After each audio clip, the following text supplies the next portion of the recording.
I did a lot of press for this movie, so you might hear some of these stories again, but for those of you who haven't heard them, I'll tell them for you. But basically, I was at a dinner party 2 years ago. It was friends of ours, their 10th wedding anniversary, and somebody made a toast, and they said, you know, this day and age, if this marriage ended tonight, I think you could call it a success.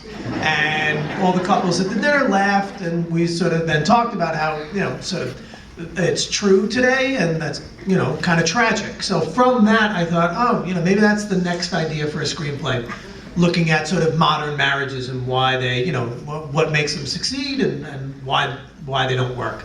So from that, I started to map out some different characters, and I knew I wanted a newly wedded couple, and I knew I wanted a couple. I figured rather than 10 years, I would push it to 18 for that second couple. And then for years, I've been trying to think of a movie that I could have that would be a companion piece to Sidewalks of New York, which was, you know, again, a pseudo-documentary that looked at 6 New Yorkers who were sort of linked, but primarily they were single folks who were linked through their relationships. So I thought, all right, I have 3 couples at 3 different stages of marriage in the outline of this script. So I said, all right, so I'll work this idea as a pseudo-documentary.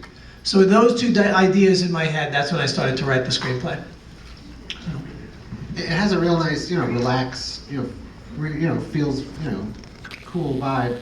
How much of it was scripted out? How much kind of developed in workshopping and? Yeah, well, I'll let these guys speak to that too. But in the beginning, what I did was after I had, normally I would not send out a draft of the script until I had done 7, 8, you know, maybe a dozen drafts of the screenplay, then send it out to whoever I felt comfortable, whether it be my producer or my director of photography, Will Rexer, who I think has some family here, or to the actors. But in this case, I had I've worked with Max in a number of films. I had worked with Marcia on one other film, and when I sat down to write these characters, I was writing with them in mind. So much so that I never got around to changing the characters' names, obviously.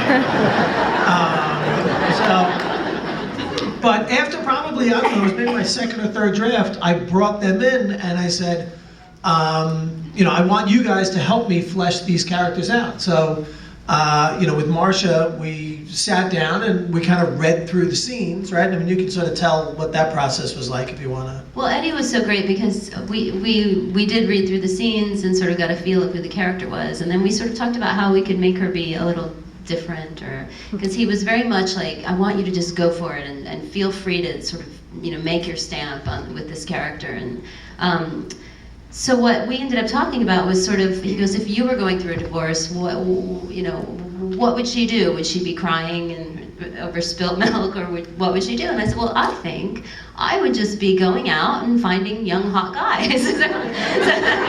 And so that kind of colored her direction, because I think initially it was more that she was the wounded person, and it sort of gave her some power back, I guess. But anyway, we just kind of worked in that vein and then created her more based on who that character was. I don't know, Max.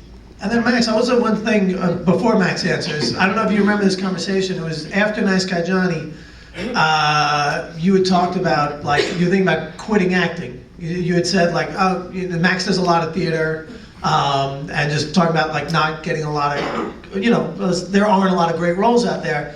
And I said to you, I said, look, on this next film, let's just come up with a character that will make you sort of fall back in love with it. Yeah. So again, Max and I kind of worked on this, but you know, I'll let you talk about that. Did it work? Did it work? Yeah, yeah. Are you back? No. Yeah, no, it was great. No, actually, in this instance, it did work quite well. So yeah, I mean, I don't even remember actually reading a script at all. But it might have been sent to me, but I didn't read it. All I remember actually is Eddie, or Eddie's producer Aaron, called up and said, come down to the restaurant tomorrow night because we're shooting the first scene. We went into a restaurant and just talked. And sort of pretty much how the feel sort of just came about from people just sitting around talking.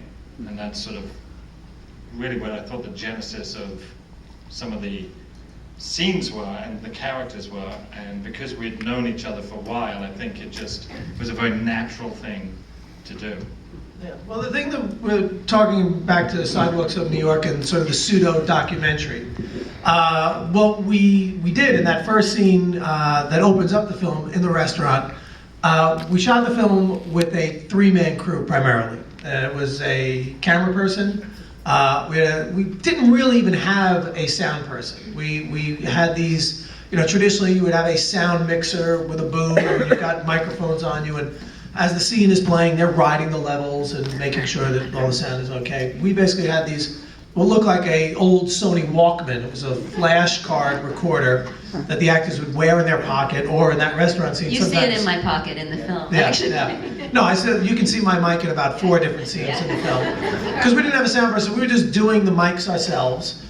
We would just set a level and keep our fingers crossed that it worked and that the device actually worked. And there are a couple times it didn't work, and we had to go back and either reshoot or re-record that dialogue.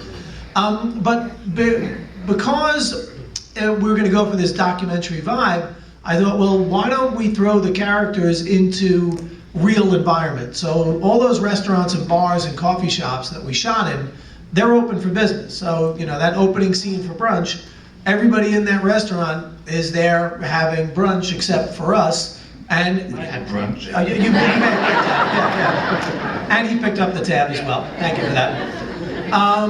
But that scene we shot available light. The night scene, I think Will had just one sort of Chinese lantern, either outside or on the floor.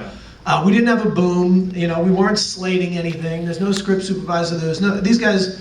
Everybody wore their own clothes, did their own hair and makeup, and there was a script, but there was also, because Max and I worked so much together, like the scenes where a lot of them was like, all right, we know we have to hit these marks, but let's just riff on this subject matter. And especially your guys' whole fight, the entire second half of that first scene is the two of these guys just improvising. And easy. We're on the other side, just She made it very easy to I don't know what that means. dislike.